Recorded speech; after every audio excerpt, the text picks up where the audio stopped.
cha msingi ukiwa unatafuta shilingi, japo changamoto nyingi usipokuwa mvumilivu huwezi toboa bali utapotea. Hata ukiwa kwenye ndoa jitahidi kuvumilia, hata mtu akikuboa jaribu kupotezea. Yani Mungu ni zalao na kuvumilia, lakini kinifika hapa tu nitakwambia, ukiwa kazini jitahidi kuvumilia. Changamoto za kutosha huwa hazikwepeki, waga na kutana nazo lakini mimi siogopi tena. Zipo kibao hazieleweki, ukikutana nazo jifanye kaa uzioni. Ukiwa umejiamini hapo ndiyo utawini. Watu waliofanikiwa walivumilia, nao walidhalauliwa pia. Usikate tamaa, ndiyo utafutaji huu bwana una changamoto.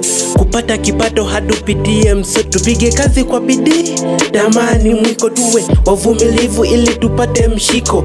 Kwenye utafutaji kuna changamoto, yani ni la sana ukiwa mtoto, maana ukikuwa lazima utona msoto. Utakuwa naziona kila siku changamoto, ukiwa upambane utamuona majuto. Utakuwa na hangaika kupata kipato, ngine tunapiga kazi hata siku ya Sabato. Tunazitafuta pesa tutimize zetu ndoto, kidume ni jasho na siyo mia yusho. Tupigane mwanzo mwisho, tusiogope vitisho.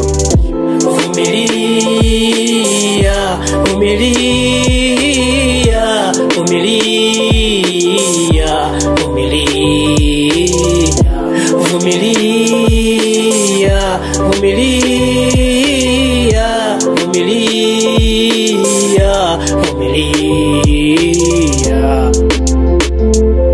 Vumilivu hula mbivu.